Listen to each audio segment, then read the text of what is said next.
สบายดีปีใหม่ปี2020เนาะทุกคนเนาะใครที่ติดตามหรือว่าสนใจเกี่ยวกับธุรกิจอินดีมเนาะศึกษาข้อมูลอยู่เนาะมื้อนี้ก็เป็นโอกาสดีที่ทุกคนเนาะที่จะมีโอกาสได้เข้าร่วมกับธุรกิจอินดีมกันทุกคนเลยมื้อนี้เพราะว่าบริษัทอินดีมเพิ่นจะมาเปิดโตอยู่ที่สปป.ลาวเฮาในไว้นี้เนาะใครที่สนใจหรือว่าศึกษาข้อมูลอยู่ในตอนนี้เนาะเป็นโอกาสดีแล้วที่จะได้เข้าร่วมโปรเจกต์ปลดหนี้กับบริษัทอินดีมใครที่ได้เห็นคลิปนี้เนาะหรือว่าได้เบิ่งคลิปนี้ก็ถือว่ามีโอกาสโชคดีหลายๆเนาะที่จะได้เข้าร่วมโปรเจกต์ปลดหนี้กับพวกเขาเนาะทีมสปป.ลาวทีมที่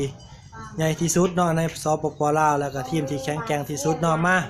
เข้าร่วมโปรเจกต์ปลดหนี้กับพวกเขาเนาะมาร่วมสร้างตำนานเนาะมาร่วมสร้างทีมที่แข็งแกร่งกับพวกเขาเนาะขอเพียงแต่ทานเอาตัวเขามาอยู่ในธุรกิจที่มีชื่อว่าอินดีมกับพวกเขาในมือนี้เนาะทานก็มีความสำเร็จไปแล้วครึ่งหนึ่งเนาะสำหรับทานใดที่เขามาในมือนี้เนาะก็สิได้มาเป็นต้นสายของสปป.ลาวใครที่ตัดสินใจเขามาก่อนหมู่ในตอนนี้เนาะก็ถือว่ามีโอกาส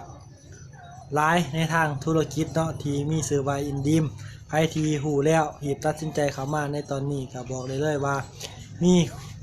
โอกาสที่ตัวทานจะประสบผลสำเร็จกับบริษัทอินดีม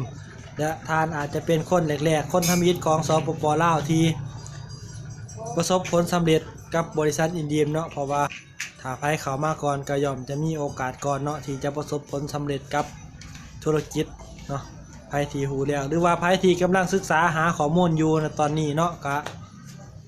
อยากคู่ข้อมูลเพิ่มเติมเนาะก็ติดต่อเข้ามาหาข้าพเจ้าได้ในแฟนเพจนี้เนาะข้าพเจ้าก็ยินดีที่จะให้คำแนะนำเนาะให้ความแนะนำวิธีการต่างๆเกี่ยวกับบริษัทอินดีมเนาะพร้อมให้ข้อมูลต่างๆเกี่ยวกับบริษัทอินดีมเนาะก็สำหรับคลิปนี้ก็สิมาแจ้งข่าวไว้ประมาณเท่านี้ก่อนเนาะสำหรับคลิปต่อไปก็สิมาเว้าเกี่ยวกับบริษัทเนาะแล้วก็แผนรายได้แล้วก็การตลาดอื่นๆเนาะรอ